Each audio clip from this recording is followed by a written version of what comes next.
I'm Arthur Moats, and I'm here to tell you about my new book, The Moats Theory of Life. If you haven't picked up a copy yet, I strongly encourage you to. This book not only is a fun read, but it's a guide to helping you become a person of impact and inspiration. If you are ready to take the next step to improving not only your life, but those around you as well, go get a copy of The Moats Theory of Life, and it's available at moatstheory.com.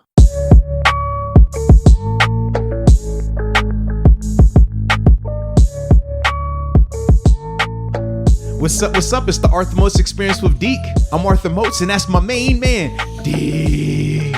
What's up, man? Man, it's Victory Monday. Whew. Big time hype, man. Big time energy, man. Another really good performance, man. Undefeated, another week, man. Keep the thing rolling. What, the first time since, was it 1978, the Steelers started the season out 5-0? I'm getting sick of hearing that stat. I'll be straight up with you. I'm not going to lie. I'm glad you said that. I felt the same way. When they said it last week, the first time the Steelers been undefeated since 1972. Doesn't matter. Through 4 weeks. And last time they did that, they won the Super Bowl. I'm like, all right. If anything, I'm a little disappointed we haven't been doing that more. No, yeah. If anything. I thought. But it doesn't matter. It's all about how you end the season. I was definitely a little surprised, but I was like, man, it literally has not happened. And when I thought back, I was like, when we were here, through 14, through those years, I said we either started out 2-2 or 3-1. We never had that 4-0 start either. And then, like I said, man, seeing them 4-0, 5-0, I thought it was pretty cool. But yeah, I'm definitely tired of that storyline because I hear it in Pittsburgh, and then they talk about it, I guess, in Baltimore. They said, oh yeah, this is the first time they started out at 4-1. Last time they did that, they won the Super Bowl. I was like, we just gonna go around every team where this first time they started 3-2. And last time they did that though, they won the Super Bowl at 3-2. Like, all right, I get what you said. I understand the narrative you're trying to get up here. If you're trying to bring some comparison or assimilation there, I feel like it has to be within 10 years. I think at least. I agree. Like I could 70s, bro. Like the game was so different in 72, 78. Like what are we talking about here, bro? Because I'm even thinking, I know I've made the whole spiel about last time we had a week 3 bye or whatever it was, week 4 bye. Right. We went to the Super Bowl XL. You do that as a joke. You do it as a rallying cry. It has nothing to do with literally this season. Yeah. It's a funny thing to look back on, but I do feel like people like really take that serious and like they absolutely go head on in because they're like, oh, it happened before. It's destiny. It's repeating itself. I'm going week by week, dude. Here, I really am. I'm in a really good place. We're on to Tennessee. Absolutely, that's how I feel. I'm humble. I'm feeling confident though. It's a good mix of everything. Cool, collected. On to Tennessee. I don't care about all these other stats. We got to win this next game. That's how it is. Look at Deke, man. Oh, and before we get started, man, shout out to you too, man. My man is officially registered to vote, man. That's big time. We talked about, improving and making sure that we're having an impact and taking advantage of the resources that we have allotted to us, man. So the fact that you registered to vote earlier today, man, I'm definitely hyped about that, man. So good job to you on that, man. And like I said, it doesn't deserve anything. It's full growth, though, man. No, it doesn't deserve anything. You registered to vote. Now you're humble on the mic. You're like, bro, I ain't even tripping, man. Just on to the next week. Like, I love that. You don't need to give me a shout out or thanks. It doesn't deserve anything. Hey, you know what? It's all good. We're going to leave it at that. All right. I guess I appreciate it, though. Thanks. At the same time. But yeah, man, big time, man. That was a big time game, man. We talked about how both of these teams coming into this matchup, Steelers were 4-0 at the time, Browns 4-1. We said this was going to be their biggest test to see, all right, what are they? I mean, we talked about some of the other teams around the league who had similar records, and we were like, well, man, at least those teams have had some more valuable competition so you can feel a little bit more confident about them.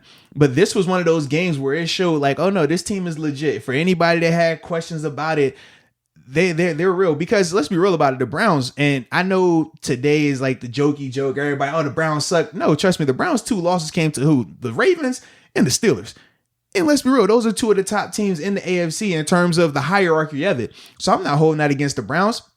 But to me, man, seeing the way that the Steelers were able to dominate it start to finish and in all 3 phases, to me, that said more about what the Steelers are than taking a shot at the Browns. You know what I mean? Because I personally feel like if you do like downplay the Browns, then it kind of circles back and it is negative on us if we like when you think about it. Wait, here's the thing though, because the whole conversation with the Steelers about who you play, who you don't play, You could say, you looking at the Texans game this weekend, Texans played the undefeated Titans, should have beat them, and then there was another one. It was the Broncos go up to New England, and they beat them. I know Locke was playing in that one, but still, I mean, maybe those wins aren't as bad as everyone thought, that, Steelers haven't been playing anyone. So I'm done playing that game. That's what I'm saying. I'm week by week here. Yeah. People could throw out those narratives of who you play, who you not. Right. Maybe the Browns aren't as good as we thought. Steelers still haven't played an easy or a hard game, I guess, up to this point.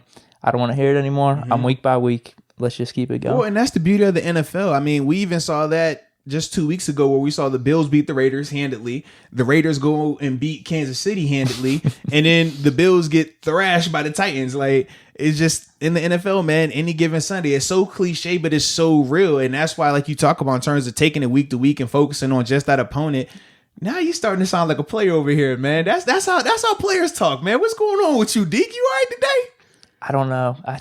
I don't know. I think I'm in a good spot. We're 5-0. Maybe that's what it is. I mean, you even came in here without the taco meat showing. Like that right there said a lot. I'm like, dang, Deke, like you really covered it up. Didn't need to. I support this little bar down South Side here. Look at you, man. Just look at you. Registered to vote. I'm calm and collected. Yeah, I'm just in. Beer still extra boofy. Yeah. Like, I don't know what it is, dude. I think it's a combo of what I've said in past podcasts about me railing against people not talking about us. Yeah. And then saying, whenever we start doing good, don't start talking about us. Let us fly under the radar. I think that's where I'm at, like, personally. And I meant to send you a picture, too. This would have been Friday morning. I was working out. And for certain, they had a whole segment where they were talking about the Steelers today. Well, that's no, I said Friday, not today. Today's Friday. Monday. Friday though, they had a segment. I totally meant to send you a video of it mid workout, and I was just like, dang. By the time I was like, go get my phone, it was already off. But yeah, they definitely were talking because they were talking about Ben, and initially they were talking about how when you look at the stat, they said, man, him on deep throws, and they said it's kind of misleading. Then they broke down why it's misleading. They were behind me. They were backing me. It was only one person that had an issue, and that was Mina. Like, and even with that, she said exactly what they said, just minus the Ben Simmons comparison. Like, literally, I felt like it was identical to what was said the other day, man. But it was good, though. I was like, man, Deke would be proud right now if Deke could see this. I think it's maybe because I'm assuming, I haven't really watched too much sports talk. I'm assuming the hype is building for the Steelers right now. I'm assuming we're 5-0. We beat the Browns, whatever. I'm assuming there's a lot of talk. I haven't been watching. Right? I haven't either, man. That's why my mornings. That's why I'm trying to say, like, I just want to have that level-headed mindset. But I do think that I don't know if they have been or not. Like I said, I'm kind of like you. I haven't had a chance to really plug in from a social media standpoint. But you got to assume that they're gonna make this Titans Steelers matchup, battle of undefeateds. Like, this is gonna be the big time game, man. It's going to be big, but we just keep moving on no matter what. That's my feeling right now, dude. I don't know what it is. I really don't. Because I've even felt with this game, I don't want to say the score and just how we played was a complete shock. Right. I agree. Like, I felt like you just felt like if we could just put it all together, we were playing this way in parts, in spurts. We just put it all together this game. That's why I'm not like going all out like our Steelers for real. I've felt they've been for real. It's just can we clean up the secondary a little bit, get the run game a little more consistent, whatever it is, and we did it this game. And then Browns, they didn't play that good. So that I mean that's the perfect storm right there to have that type of game. So I'm not that shocked. It's just like, all right, we look good. Let's keep it going. I agree, man. I agree. For me, man. Like I said, just my initial thoughts. I thought on offense, like I said, phenomenal job running the ball. James Conner goes over a 100-yard mark. I think it's his third time this season doing so. The Steelers, I think, fourth time having a 100-yard rusher this season. So, I mean, that was good. They really controlled the tempo of the game. They controlled the pace in that department. I also thought with Ben, I thought he started out a little bit slow initially, but I thought he made some beautiful throws and ultimately kept the offense and just keeping them in the right plays. A lot of times as a quarterback, it could be easy to say, you know what, man, this team is kind of on the rails. Let's run it up a little bit, start throwing on them. But I was very impressed also with not only Randy Fichtner and Matt Canada's commitment to running the ball, but also Ben, because like I said, Ben is out there on the field. He could make the check if he wanted to, but to see him still understanding that commitment to the running game, and shout out to the QB sneak too, man. That was dope to see that appearance hop up. That was nice. It was definitely the time for it. I was like, is he going to do it? Is he not? And I like the new wrinkle in terms of, so they kind of talked about it, Tony Romo did. Typically, man, when you're on the field as a defender, if they don't snap it that first go around on fourth down or third and short, mainly on fourth down, when they go through that hard count, from then on, you're like, they're not going to snap this ball. And to see how Ben kind of like gives them the hard count, chills out a little bit, and then snaps it and then goes. Like, I thought that was a really nice wrinkle, man. A good little one-off, kind of similar to what, as a defender, we look at that, the pump fake QB sneak is kind of like the fake spike pass. Like, you think, oh, this is a routine play. He's just going to spike the ball, kill the clock. And then, oh, he fakes that, goes downtown. Like, in which we've seen Ben do numerous times as well. So for me, man, that's what I thought was good, man, in terms of the offense. Once again, good performance by Chase Claypool, man, continuing to flash. James Washington, he was the featured receiver this week. We talked about how it seems like it's week to week. This week, man, he was the guy getting the targets. He was the guy. He did have more targets. He had targets, had the touchdown catch. He dropped, I don't know if you want to say little off throw, but he dropped one that could. He dropped one that could have been like another 20 yards on his performance. Yeah, so I was impressed with that, man. Like I said, but that's the thing, though, with this Steelers offense. They have so many talented receivers that we've literally seen a different receiver be featured every week. No Deontay. Yeah, I guess my point is, it's just that's how the offense is humming. We're looking this good without a guy we think is a budding star in the league. And then think about this. We talked about Juju in terms of his role in the offense. He only had 2 catches, and they still went to town. Like, imagine a year ago, we talk about if Juju had 2 catches in the game, like, we would be over here panicking like, man, we don't have enough productivity on offense. But with these guys, the way they've developed, the way, obviously, Claypool's playing right now, obviously the emergence of James Washington showing once again some consistency in his catching and running after and things like that. They're a loaded offense, man. It looks really good. And once again, shout out to Kevin Dotson as well. He got the start because of DeCastro being out. He played in a big way, man. Was great in terms of pass protection. I thought as a whole, offense line did really good. The 2 sacks they gave up, I thought other than those 2 plays, man, I thought they did a good job keeping 7 clean, man. Well, I wanted to ask you about that. I mean, the first one just seemed like a blitz. Mm-hmm. I guess we didn't pick them up or anything, but that was maybe just because they had more numbers than us. Am I wrong on that? No, well, the thing was, it wasn't a zero blitz, but it was very similar to a zero blitz. But the difference was how they disguised it. Typically, think about the Miami Dolphins game last year, right? Right before halftime, we talked about the play where Deontay catches it for, it was like a 5-yard catch, but then he ends up scoring right before halftime. And we said, well, you look at how everybody was at the line of scrimmage. So the problem is, same concept in terms of they have more numbers than we have the block. But when you all line up right there at the beginning, the quarterback knows. He knows, okay, this is a zero blitz, so I have to get it out fast. And you look right now to get it out. The Browns did a good job in terms of just disguising it. So to Ben, to James, to the offense, it didn't look like they weren't going to have enough to pick up. So that's why you even saw James slide over how he did. And then from there, guy just comes off the edge, free hitter. So that was the difference in that. But ultimately, I thought they did a good job in terms of their disguise on that play. But the second one felt a little bit like a cover sack. It's not like Ben didn't have all the time in the world. Right. But Myles Garrett did his thing on the play. Because, they had like 2 or 3 guys over there hitting them too, man. So. Yeah, it was just one of those things. It's going to happen in the course of a game. Right. But 2 sacks overall, it's not like Ben. I felt like, I wanted to get your impression on this as well. I felt like I couldn't get a gauge on the offensive line completely because whenever I thought, I think the defenders are going to get there to Ben, he got it out quick. Right. But then there were other times where Ben's sitting back there and then he's able to make a bomb down the field to like Claypool or Washington. It was just a good mix. I don't know if that's completely Ben reading it on the spot where he's feeling a little bit of pressure and he gets it out. Honestly, man, I think it's just a play-by-play thing. I don't really think you can put like this guy is recognizing this, so he's getting on this scenario. He's holding it more here.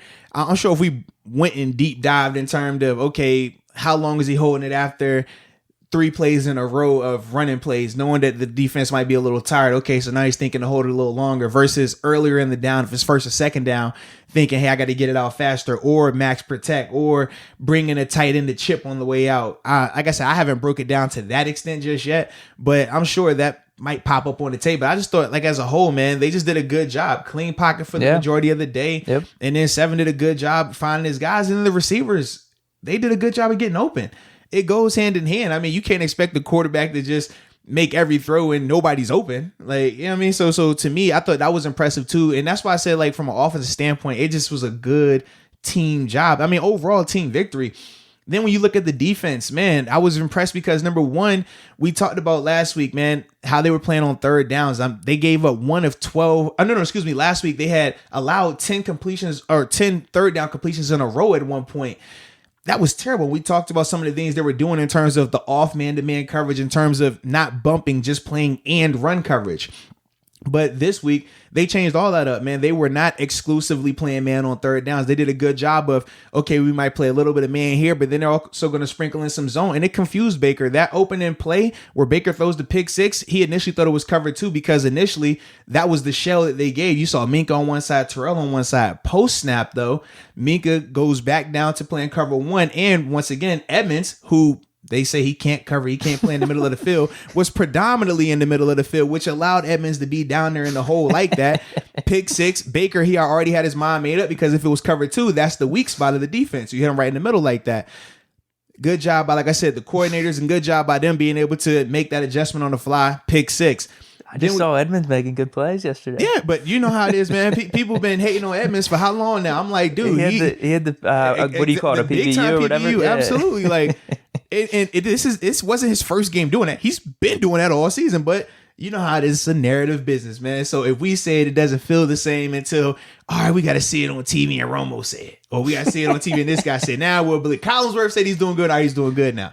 It's like, come on, bro. He's been playing like this all season, and he's been playing in the middle of the field too. Don't act like he ain't been back there. He's been playing back there, and he's doing a good job at it.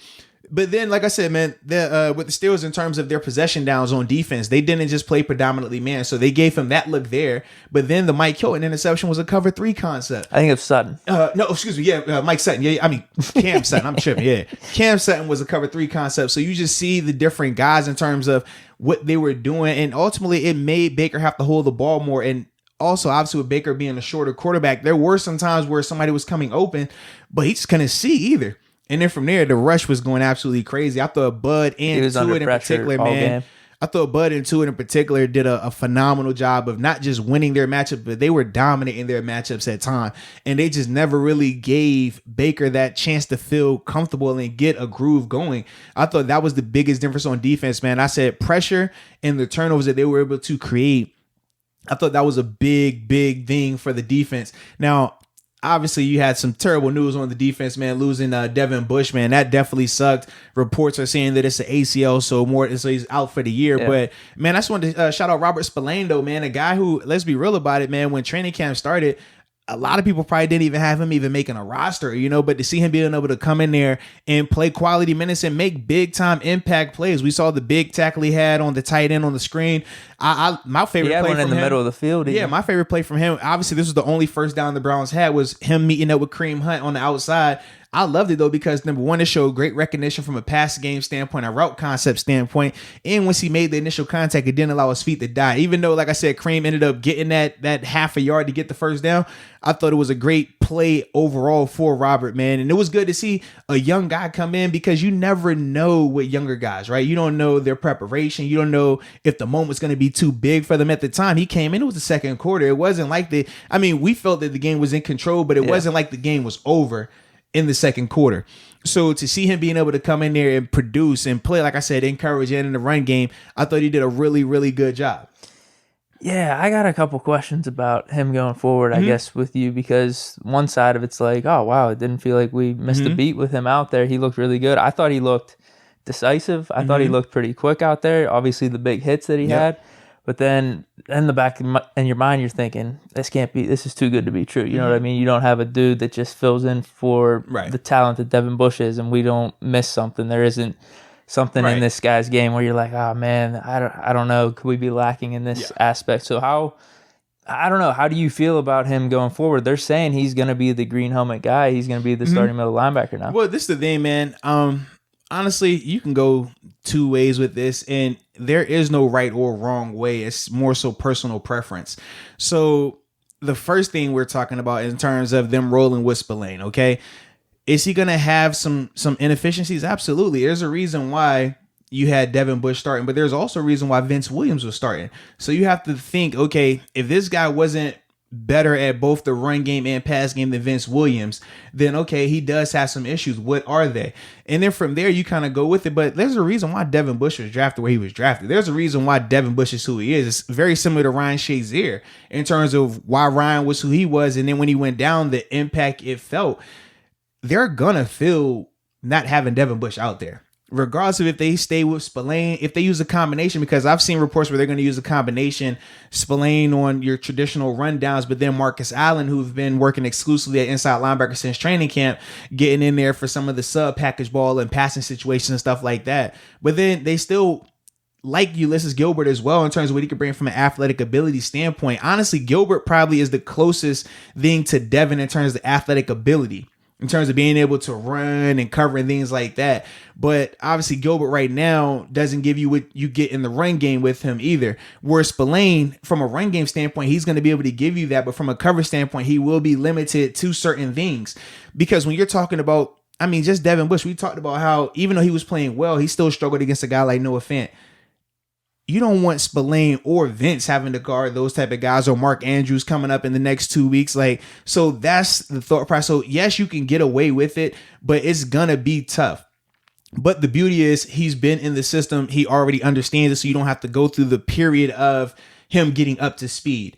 Now, like I said, that's one way to go about it in terms of just sticking with him predominantly and using a rotation of him and, like I said, the other two guys we listed. Now, the other thing is this: you can either try to trade for somebody or go through free agency. Issue is this: with COVID, because of free agency, if you do sign a guy, he has to wait, I believe it is 2 weeks before he can actually come out there. So that's what's going on with Le'Veon right now. Mm-hmm. They say because you're technically a street free agent, you have to go through that whole quarantine process. So even if you did sign somebody off the street, you know he's not going to be available to you for the next 2 weeks. So that's another part of the reason why they're going with who they have. The other alternative is if they were to trade for somebody. That could work, but the only issue is how long it's going to take for said player to get up to speed, and what do you have to give up for them? I personally think that they could still potentially trade for someone. Yeah. I just don't know when they're going to do it. I think they still have, 2 or 3 weeks left before the deadline. Yeah. So something could happen in between that time frame. I know the different names that people have been throwing out there, whether it's trade or free agency and things like that. I haven't seen the trade. I've only seen free agent names. Do you remember any of the trade names? For me, I saw Deion Jones, Atlanta Falcons. That would be big time. Yeah, but the thing is, what do you have to give up to get him? And this is the thing. For me, I could see Kevin Colbert going either way. We saw how aggressive he was last year acquiring Minka right when you lost Big Ben for the year. So that still lets you know that he was trying to put the pedal on the metal and go and win now. So I could see a scenario where he does try to be aggressive and find a player like that to bring in. But at the same time, I could see him saying, well, look, man, I like what we have right now. We don't want to give up too many assets from a draft standpoint. Let's roll what we have and we're good to go. Like I said, either way, it could be beneficial, but both sides can backfire as well. You could bring in a guy through trade or through free agency, and they don't live up to the expectations. You could roll with the group that you have, and they never fully be able to fulfill the hole that was left by Devin. But the one positive in this whole situation, because it was very similar to 2017 when they lost Ryan Shazier, the beauty is this is happening in October, whereas when Shea went down, it happened in December with 3 games left, and you're scrambling at that point in the season. Right now, you can try and play the next couple of games with Spillane or using a rotation of those 3 guys. And if it doesn't work, it doesn't kill you because you still got a whole 10 games left. So then from there, you can say, okay, well, all right, this didn't work. Let's go trade. Okay, that didn't work. Okay, well, let's go through free agency. Who's available right there? So you have options. And that to me is the biggest benefit throughout this whole scenario, just the timing of it happening. Because if this happens in December with 2 or 3 games up for the playoffs, I mean, you saw how we literally were going through a carousel of guys trying to just figure out some type of combination to take up the slack of Ryan Shazier being down. But I will say this, man, knowing Coach Tomlin, he's not going to be worried about talking to those that LB, whoever they replace him with, right? Whether it's Spillane, Gilbert, Allen, whether they go shopping, right, and get a free agent or a trade. He's not going to be harping to that guy. He's going to be harping to the guys around him in terms of Vince, in terms of Hayden, Minka, Cam, Tua. He's going to be telling all those guys, look, man, y'all got to step up. You got to pull more weight. We know how talented y'all are. Some of y'all are paid very handsomely and others are about to get paid like that. This is the time to show what you're really worth. This is the time to show that you're as good as advertised. You got to pull more weight because we're not going to expect or ask those guys, any of those guys, whether they're on the team now or you go and find them through, like I said, free agency or trade. You're not going to ask any of those guys to come in and be the green dot guy and do everything that Devin could do, because they're just not. If you're available right now through free agency, there's a reason. If you haven't been starting these first 5 games, there's a reason. So expect a drop off. I think that's the biggest thing, man. Just the expectations surrounding whatever they do. Understand that, hey, it's going to take a little bit of time. It's not going to be as pretty as we would like it, but they're going to get it done. That's what I'm thinking too. Just stay level-headed. I don't think it's the worst thing to just wait and see this next week or two what the deal is, because I'm not opposed to a trade. Like if we got to make that trade for Deion Jones, I think that could be big time for us. So I mean, and the thing is, when you think about the Falcons too, and just where their organization is right now, it would make sense. You could get some of those assets, and more importantly, because it's an NFC team. I know people were talking about, well, what about LJ Fort, bringing him back? Baltimore is not going to trade their linebacker that they use in rotation, who they just gave an extension to this offseason, and trade him to a team that's your rival that you're going to more than likely see 3 times between the 2 regular season and potentially in the playoffs. They're not going to give you that type of player that's going to help your team out. Not at all. And the same with Buffalo, because they said, well, what about... We did do that trade in the offseason, but we haven't seen warmly at all, really. That's the thing. And the offseason is different. Or even if one team was clearly not a contender, it's a difference. But you're not trading with any of the top AFC teams for personnel. That'd be no different if the Bills called us up and said, hey, can we get a cornerback? We got some injuries over here. I see you got Justin Lane and Cam Sutton and Mike Hilton. Can we get one of those guys? We're going to be like, not a chance. Like, nah, we got to see y'all in the regular season and potentially in the playoffs. Like, nah, we're not doing business with you guys. So that's something else that we have to understand, because like I said, we've seen LJ Ford because he's familiar with the system, Tyler because he's familiar with the system. Those teams aren't going to do business, especially right now where all 3 of those teams are very similar in terms of they viewing themselves as contenders in the AFC. Yeah. Yeah, we'll wait and see. Well, hopefully he does good, man. He looked good in the Browns game, so that's kind of the thing. We'll see how he does with Tennessee. Revenge game for him. They cut him early on in his career, and we picked him up. So, yeah, we'll see. Revenge game. We'll see what's Spillane. Have you seen some of the free agent names? Yeah, between Burfict, Wesley Woolyard, Ogletree. Alec Ogletree, Nigel Bradham. Yeah, that's not a good amount of them. Mm-hmm. Do you have a name that sticks out? Any of those guys, could they come in and help? Sure, but all of those guys have flaws, and there's a reason why all of them are still available. Obviously, with I saw Darren Lee as well from the Jets. Well, he used to be with the Jets. He's coming off of a 4-game suspension, but there's a reason why even he was available, because he still hadn't lived up to the expectations. They talked about him as if he was going to be like Ryan West to us. Shazier we're talking about. They thought that Darren Lee could be like that, and he never really lived up to it. Wesley Woolyard, an older player. Let's see, because he was 3 years ahead of me. So yeah, so like I said, he's a little bit older in the tooth, and obviously was starting to decline anyways, which was why the Titans had transitioned out of him being their guy. Then when you look at Nigel Bradham, he was on your watch list for free agency. Absolutely. And his former teammate of mine, man, really good dude, man, in terms of just on the field, like love his development. But even he has some struggles when it comes to coverage. I mean, can fly, excels in terms of run support, but that's going to take some time, and also switching defenses. He's a 4-3 guy. This is a 3-4, totally different in terms of his responsibilities and what they would ask of him to do. So that's the only thing. Obviously, Burfict. I think Burfict would be a good fit. But he's the best of all of them, easily. But then again, I still go back to the whole thought process of he's still more of your thumper instead of a legit like cover guy. And especially right now with the Steelers, what they've been doing, we talked about, they play a lot of man-to-man. Now, they did a good job of mixing it up this week, but their identity this season has been predominantly man-to-man. Burfict, I mean, we've never talked about Burfict as some elite cover linebacker or some speedy backer. No, we say, man, he's extremely physical. He plays downhill, plays right on that borderline of really hard and dirty. But like I said, man, when we go through the history of the Steelers, we got some guys like that too. It is what it is. But yeah, I really think like if we wanted Burfict, it would work out somehow. You know what I mean? I feel like both sides would come together, whatever it is. I don't think that would be the issue at all. Burfict wouldn't. He's not on a team right now. If he wants to play football, and the Steelers were the team that was offering him, I'm sure he'd play, and I'm sure just things would get settled. Whatever differences there are, they'd get settled. But he's the best of the bunch. But like you said, I don't know how much of a fit it's going to be. Because what we're looking for, I mean, we have a thumper in Vince. We know Spillane can play the run game. We're not worried about that. But the issue is having 2 like body types out there, like when it was Vince and Bostic. or it was Vince and Barron, or excuse me, Devin and Barron. Like you can't have two thumpers out there because teams will start to spread you out. We even talked about it, how they were doing a good job of being able to hide Vince a little bit with some of the calls, but then at times teams were starting to highlight that. It's going to be a lot more difficult when you don't have a Devin to say, well, Devin, you go get their best guy. We can put Edmonds or Minka on that guy, and then kind of Vince, we'll hide you over here. You can't do that now when you're going to have two Vince Williams type body types. And this is as it pertains like a Burfict and stuff like that.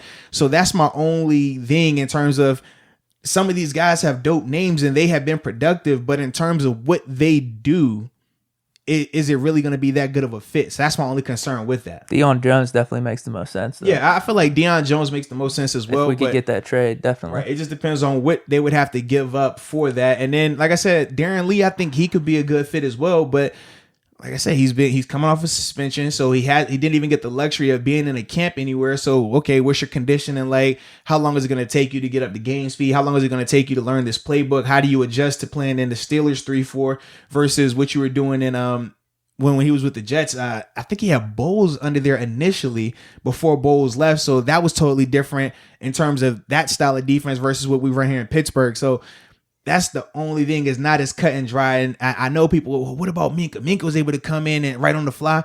Nobody could see that. Nobody could predict him coming in and having that type of impact.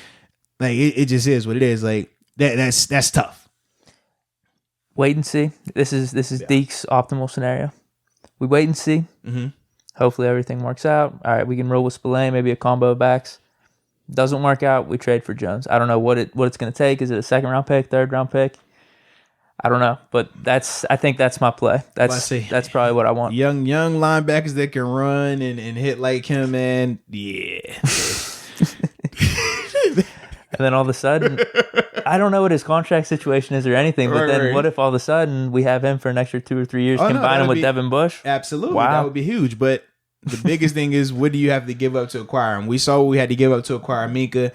It just depends, like I said, with the Falcons, what they're trying to do right now. I think that's the biggest thing. First rounder, if we're looking bad and it needs, and you're just like, we really need to fix this for us to go on a run. Too. They're kind of in the driver's seat with that because the Falcons suck. It doesn't matter if you have him or not. So they're not losing out. You know what I mean?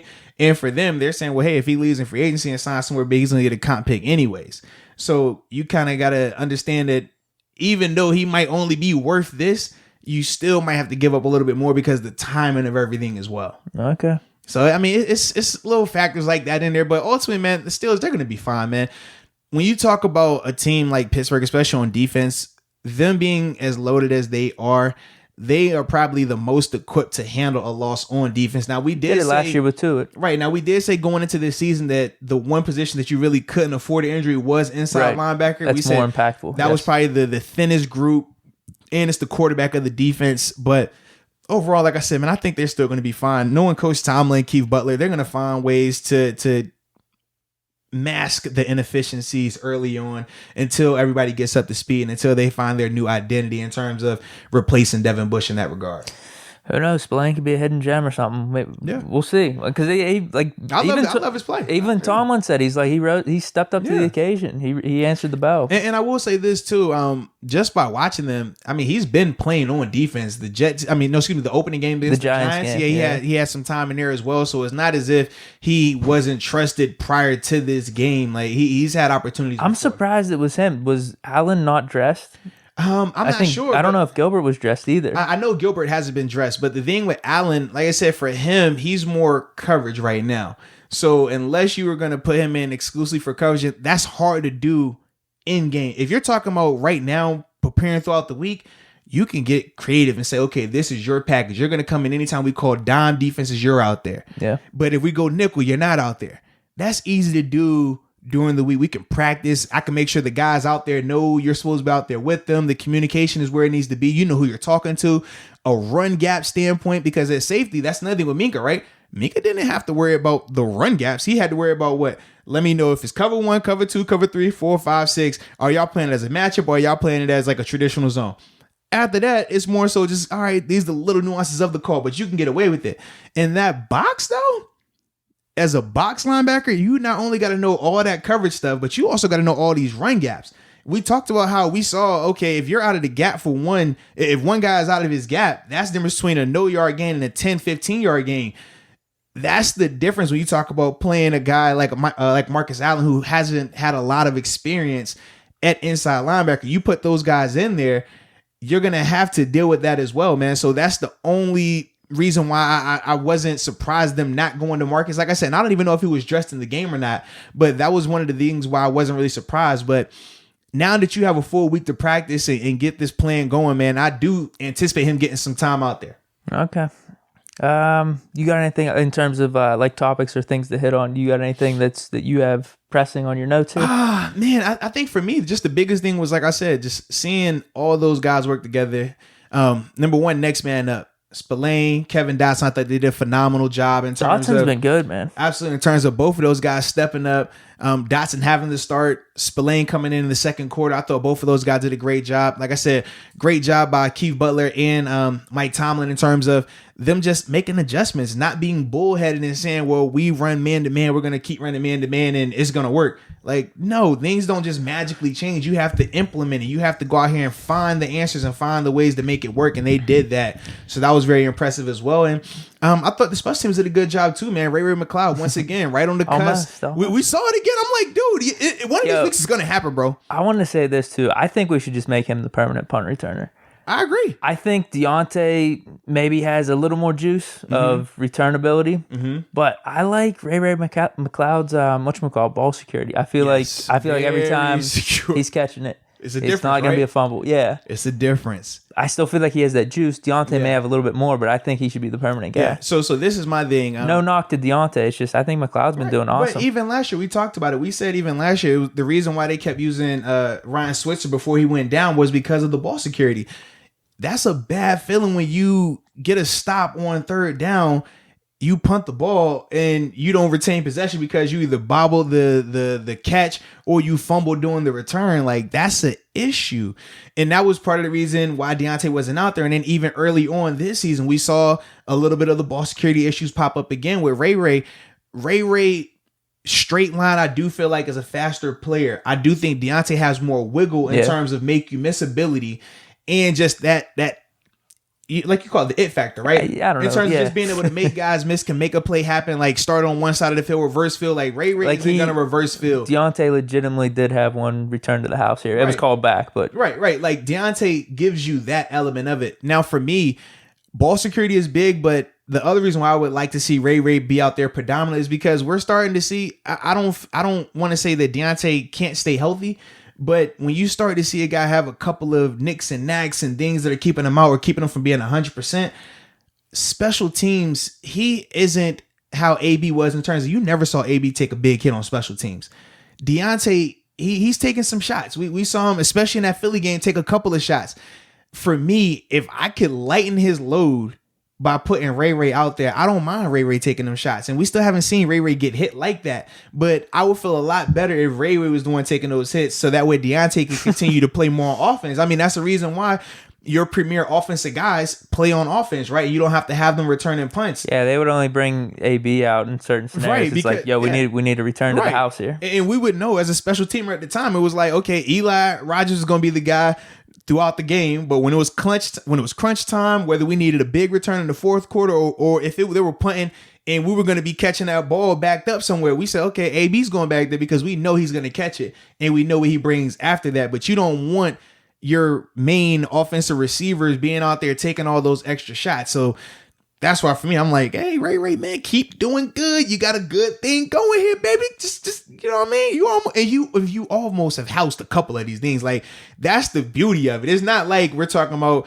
just for the sake of catching it. Like, this isn't a Ryan Switzer conversation. We're getting at least 10, 15 yards. Ray has shown flashes. Ray has shown the potential to take something to the house. So it's only a matter of time before he does eventually break it, man.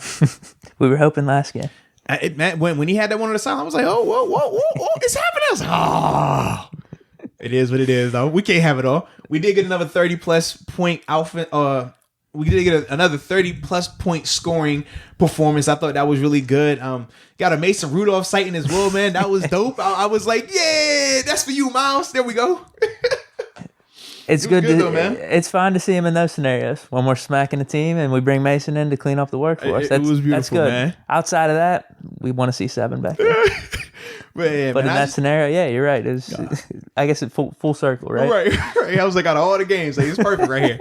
But like I said, overall, man, I thought it was just a really good team win. I thought all 3 phases played well. I thought the coaching staff did a good job of making sure offense, defense was in the right positions.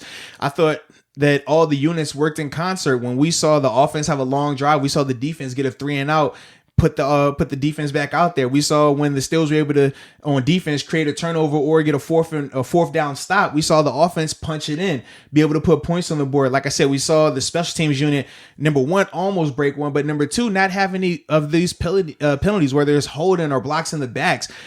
Like, for me, seeing how all 3 phases, everybody a part of it, doing their job, holding their weight, picking up the slack when needed, I thought that was the most impressive. And that's why, to me, this was their most impressive win, regardless of the scoreboard. Like, regardless of them scoring, was it 38-7? Yeah. I just thought as a whole, they played a complete game. That was the first complete game we've seen from them. We talked about in the past, man.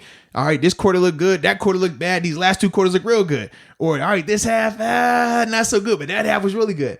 That wasn't the case on Sunday, man. I thought just from start to finish, they did a really good job, man. We gotta give props. Well, I guess we have throughout this, but I gotta give major props to Joe Hayden, Steven Nelson, the cornerbacks, locking down Odell, Jarvis. What was it? 40 yards for Jarvis. I think 25 for Odell. Yeah, locked them down, and then just even the rush defense, dude. Like, that was one of the things going into the game. Are they going to be able to control the ball with their running game? That's their major strength. And even though we have stopped everyone's running game up to this point, this would be the toughest task. No question. They definitely lived up to it, dude. I thought it was a great team win. We've talked about this throughout this whole podcast, but man, really impressive in my opinion. Now, I did want to add on to what you were talking about on some of the changes they were making. Yes. Was it just strictly them going from man to zone with some of those disguises? No, that was the biggest thing. Did you see any press? Did you? No. So when we talk about them switching how they ran on third downs, like I said, last week they were predominantly man-to-man, and they were predominantly off man-to-man, giving these guys cushions, 5-7 yard cushions, and playing man-to-man. We said that's bad for business. We even broke it down a little bit in terms of why. What they did this week, when they were getting on these third downs, number 1, they were a lot more pressed up. So they weren't allowing, even they might listen to the show, dude.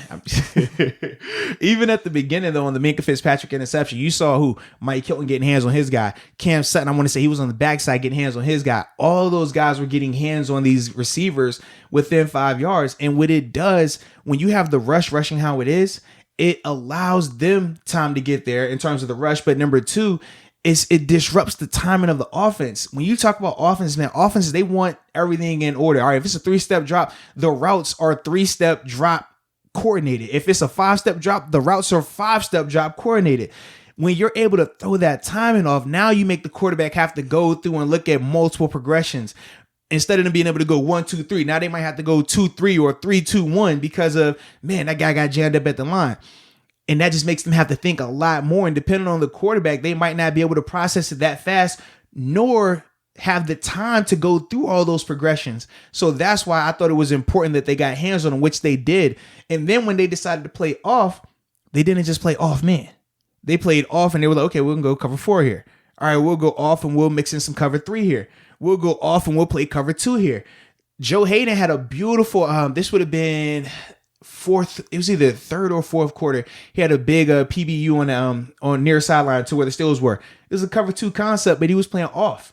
So it showed as off, and it looked like off man-to-man like they played last week. You see the number 2 receiver run an out route. Last week, Joe's sitting back playing man-to-man.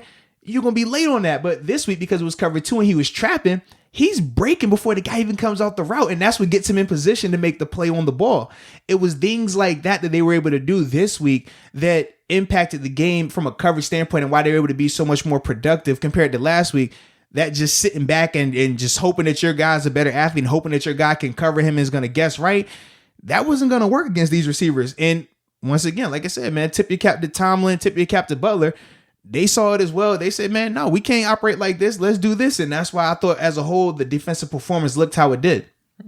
Got you, man. Do you have anything else? I might have a hot topic or two. You always got a hot topic, man. Well, we kind of. I mean, Spillane's going to be the big thing here. Like, what do you do at inside linebacker or anything like that? I think I got one more though. What you got, man? I'd have to check my phone. You don't have anything?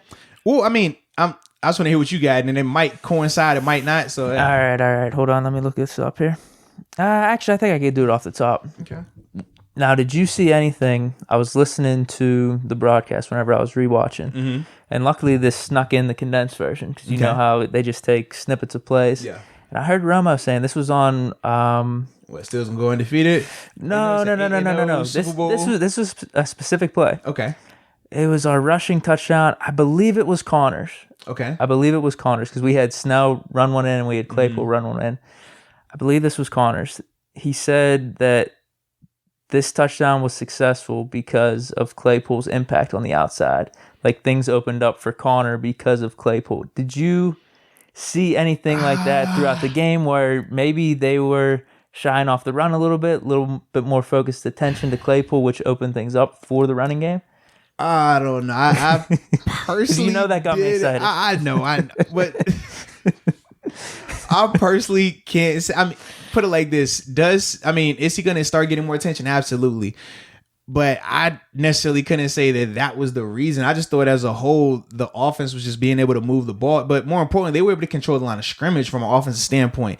They got movement up front when it was running time. And then when it was pass time, they were able to protect. I think that was more impactful than necessarily just Claypool being out there. But I will say this, though, man. Now, Claypool, like I said, that's gonna start to happen the more he progresses and the more he continues to be productive. And the reason I asked that because it goes back to what we've talked about before with AB, that type of impact he had on the field where he's drawn coverages and it made our running game a little more seamless. Well, but that's the only thing because I figured like, it's not on that level yet. I get it, but this is the thing. Hey?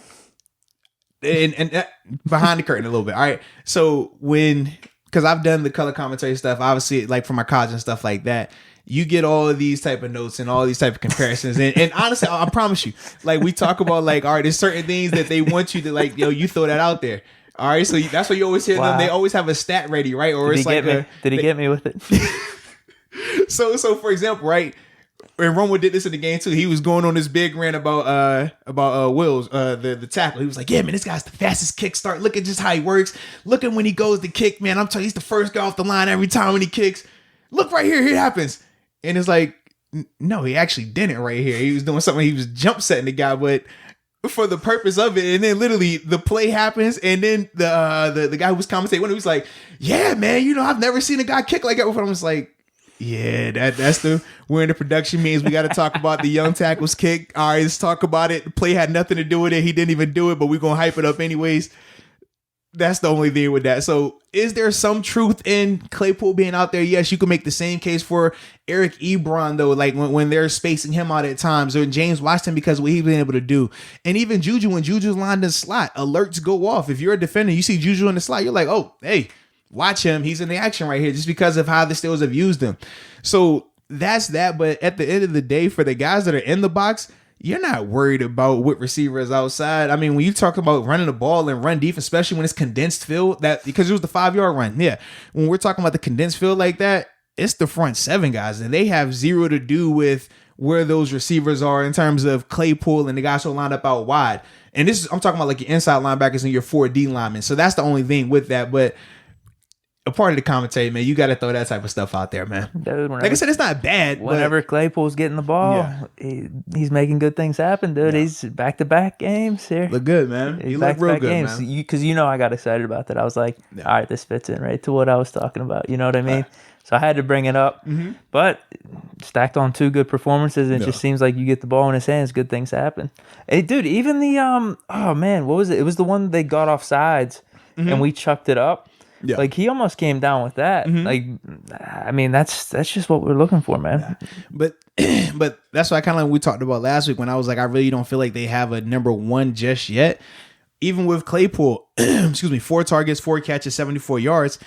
We talked about James Washington targeted 7 times. 4 catches, 68 yards, but he had the touchdown as well. to me, when we get that guy, I mean, with AB, when were we ever watching the game where AB wasn't the most targeted guy, or we knew if he wasn't most targeted, he drew every ounce of coverage over there? We're still not seeing that right now. So that's the only reason why I said it's still going to take time for him to develop into that. But when you have guys like that who it can go week to week, oh man, this week we're featuring this receiver, this week we're featuring that receiver, this week is this receiver. That's the beauty of it, man. Good problem. Yeah. Absolutely, man. We've talked about this a couple of times. Just good problem to have. The offense is looking good, man. Anything else? I think that was my hot topic, because I think I had, all right, what do we do at linebacker? How do we feel about Spillane? Do we like any of the free agency, trade, whatever? Claypool. I got to shout out Connor, I think, just considering. Consistent, dude, man. Well, here's the thing. Good. Considering everything, because you have jackasses like me, if Bell becomes available. All right, well, yeah, let's look to Bell. I think he'd be the best running back on our team.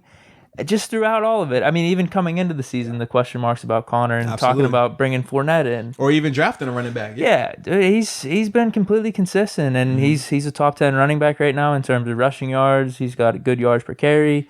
He's been really consistent, and I guess a foundation, you could say, for the offense thus far. And he's running hard, finishing runs. There's not really anything bad you could say about what he's doing. It's been great. Playing consistent, man. Yeah. Like I said, good for him, man. Good for him. Especially considering all this too, all the outside noise and everything. I don't know if he's listening to our podcast, other podcasts, ESPN, whatever, but he's blocked it out. So good for him. No, man, great. Hey, true professional. That's what James is, man. Through injury or when he's healthy, having a ton of success. Always a straight-headed kid in terms of just saying, man, this is what my goal is. I'm going to make sure that I'm doing this and representing it the right way. So definitely tip your cap to my man, James Conner.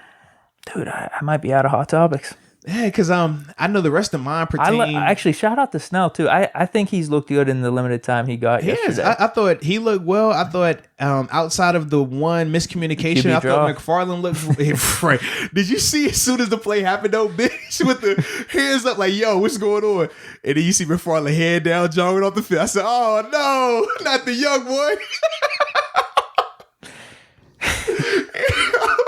As soon as it happened, I was like, oh, Lord, who went wrong? I said, oh, man, no, not the young guy. Dang, oh. But it was good to see them come back to him, though. I like that. I was like, at least you didn't completely kill the young guy's confidence. Growth by Ben. That was growth by Ben. Because Ben could have been like, don't ever have him out here with me again today. And they probably would have had him out there again. But Ben was like, yo, he can come back to play now. It's good. That's funny. I got nothing else, dude. I think we're good. Yeah, because like I said, the rest is going to pertain to the Titans, man, and we'll break them down a lot more next week. But they had a thriller, man. OT win. Derrick Henry, though. God, did you get a chance to catch him, man? I did, bro. I'm wrong on the Titans. I'm just going to be real. I think they're going to be a good team. Let's see what they do in the playoffs. I'm still not a big believer in that, but yeah, dude. Tannehill's playing good. I'm not gonna be that guy here. We're gonna dive into it, but they also had a big loss this weekend as well, man. They lose Taylor Lewan, their star left tackle, all world towards ACL as well. Holy shit! But I want to say he lost. I forgot when it was, but he went down middle of the game. I want to say, but the way Derrick Henry is running right now, and obviously Tannehill, man, I think, well, like I said, we'll dive into that a lot more, but just this past game, I thought he did a good job of just continuing to be accurate on his play action passes downfield. Like I said, we'll dive into that, but man, it's going to be a good one. I'm excited about it, man. See, like I love these type of matches that these next three that they're going in where you're playing 4-1, 5-0, 4. Like I want that. I want good on good because now it takes every excuse, it takes every question mark, debate, throw it away. Like we get it really a chance to see, and I'm excited, man. They got a great start thus far, but now, like I said, we got to take the show on the road and make it happen. I'm being straight up with you though. This is going to be no surprise. I'm feeling good about the next 3 games. I'm feeling really good. Well, Romo did say 8-0, so you're good, man. He did say that. He said 8-0. He said legit Super Bowl contenders, too. We knew that, though. But Romo said it is different now. Not to me, but it's nice. I felt this way the whole time. Well, you know I did. You predicted losses. I said 16-0. So I'm still trying to figure out where these losses coming from. I specifically told you, though. I'm predicting each game or win as we go. I'm still just trying to figure out. 13-3 was just a long-term prediction where were these losses coming from? We haven't seen a Tomlin loss. That's the beauty, because I love how too the people have switched that narrative as it fits them. Tomlin loses to a bad team. Mr. Tomlin lost. Tomlin beats a bad team. Oh man, he's supposed to have did. He ain't beat nobody yet. I don't care about him. Like, which one is it, baby? A year ago when they lose to the Jets late in the year, so that's a Tomlin loss. We gonna get on him, man. This year they beating these type of teams, and it's not good enough. I need to see more. Like, come on, baby, make up your mind. That's all I'm saying, baby. We're 5-0. Yeah. It's just great. It's great. Like I said, I'm cool, collected. I'm locked in on Tennessee here. Like you said, we got to look out for Henry. It's going to be a good matchup. Yeah. So I'm impressed, man. Like I said, man, definitely really, really good showing. Nice way to start the new week off, man, with a victory Monday here. So, yeah, man. You got anything else? Dude, I really think that I have another hot topic, but I don't. I feel like there's more. Like that win was just so nice that there needs to be more. But I think we covered everything. Yeah, because I'm like, unless you wanted to go like down the league. No, I'm good. I don't need to talk about anyone else. I didn't see anything major. I mean, even when you go on NFL.com, the biggest headlines were Bills making moves on their D-line heading into this game tonight. Miles Sanders is out. Zach Ertz is out. Both of those guys got hurt this past game against the Ravens. Shout out to the Eagles for choking that one away also. What do you mean? They almost came back. No, that's why I said they choked it away. Did you see the two-point conversion? Yeah, they choked it away. What was that? Was that on the running back or Wentz? Who won? Whoever. It was bad both ways. They both were greedy. You talk about choking it away. That's choking it away. Wait, is that what happened? They both wanted to be the guy? I don't know what it was. It was bad. That's a choke. That's a choke. You do all that work to come back. You do all that work to get in position to tie the game, and that's what you do? That's bad. I'm not about to praise them for that. No. Your whole comeback is toilet bowl now because of that piss poor play right there. No different than when we looked at Dallas and the Browns. Remember, Dallas did all this rampant coming back, and then when they gave up that 54-yard reverse touchdown to OBJ, we said it didn't even matter what the Cowboys did. Because you allowed OBJ to go 54 yards, Alden Smith, he left you just sitting there like you had cement for shoes. Like, no, it doesn't matter anymore. So that's the whole thought process with Philly, man. Y'all had one job. And I don't know what y'all did. You can blame it on the running back. You can blame it on the quarterback. You can blame it on the coordinator. I don't care who you put it on. Either way, they did not get the job done. Although it goes back to what I was saying. All of a sudden, does our Eagles win look as easy as it was a couple weeks or last week? I guess the Eagles played the Ravens tough. Almost came back. Whoa, they ain't playing tough. Though. Wait a minute now. No, don't do that now. What? Don't. They came back. It was a blowout for a while. It was a blowout. It was. And then they came back at the end. They did the same thing to us, though. They did? Yeah. So, I can't remember. Am I thinking of a different game here? No, I'm thinking Broncos. Maybe I'm missing it. I don't know. I thought we had that game in the bag. The Eagles. I don't know. And they started slinging it. I know the second half they started to come back third quarter. Yeah. I didn't feel like it was like blowout like how that was. That was like blowout whole time. No. It wasn't blowout. I felt like we had control of the game, and then they started coming back. Yeah. No, not blowout. What I mean is they started. I was like, I didn't feel like we was like blowing them out though. We had control, yes, but what I mean is, they started coming back in the second half. Absolutely. I was gonna say, am I thinking the wrong game? I know that was the Broncos. We were dominating the Broncos. Yes. We were up like 17-3. Yep. But I haven't seen the other big things. Talk about Cam Newton a little bit. Nothing major there. Tua had his first NFL appearance. Shout out to Fitzmagic though, boy. It was time for Tua. No. Late in the second half. You saw what they did, though, right? I know. Oh, I was about to say, yeah, man. I'm just don't take no shot at my boy like that, baby. I'm just messing with you. Who? Fitzmagic. That's my guy. That was my first NFL quarterback. I understand. Yeah. I think he'd be an interesting interview, actually. I do too. I might have to reach out. I know he had a situation prior to the season. So that's kind of just let him live. No, I mean is like he seems like a cool guy. I have nothing against him at all. Might have to make some phone calls here and there, man. But see, I don't never know, man. In terms of do we only interview Steeler football players during season? I know we did Roby, Nickel Roby Cohn, but that was during the off season. You know what I mean? So I just never know when it comes to that because I even thought about, I got a guy over here, I got a guy over there. Like we can call this guy up. I remember the last time we had a former, well, not even a former. Last time we had a player interview from another team. You felt some type of way. He was a former player, and he was in the role of analyst at this point. I'm just saying. We were asking him specifically about the game, so it wasn't like we're asking him about his story. That's what I'm saying. Like I just never know. You know what I mean? Like what's the energy gonna be when we get on this mic? Nah, bro. Are you sending shots at these guys? Like are you editing the interview? Are you gonna edit the interview? Like you just never know what you. I don't know, bro. Like. That one, not like you haven't done it before. That's what I'm saying, man. You might just, I'm gonna cut that part out. We ain't gonna have that. That ain't going on here. Like, you just never know. Hell no. The one with the Bills guy, he was acting as an analyst. It wasn't like we were asking about his NFL journey or just like funny stories or anything like that. He was talking about the Bills Steelers. So I had to confront him about that. And actually, I don't even think I confronted him on the mic. No, you didn't. You went after the fact. Passive aggressive. God. Yeah. Deke said, I ain't gonna say nothing on this mic. In fact, I mean, you got quiet. I could do that. I could do that if you want me to, but like, I feel like I don't want to put a bad rep on your name either. You know what I mean? I'll do that. I'll be the clown out here. I just didn't think it was that deep, man. But that's why I said for me, it's a different perspective. You know what I mean? Like, it doesn't bother me talking to like a player from another team that they have confidence because I expect them to be in a player. It doesn't. I get it. But it's a fun. It's you know what I mean. Little entertainment, whatever it is. I mean, you do feel that way. Like deep down, I think the Steelers are going to smack the Bills. But then, you gotta play it out a little bit. You know. Man, we should have had him come on afterwards so he could defend himself after the game. Deke would have been on suicide watch. But like. He probably didn't. I don't know if he heard me railing on him because, like I said, I didn't do it to him as he was in the interview. But he wasn't even a full-time analyst at the time because remember he retired. He was doing Nebraska stuff. Yeah, he retired later on in the offseason though. So, but either way though, man, that was fun. So yeah, I don't have anything else. I don't think, man. I think we're good on my end. Yeah, I don't either, dude.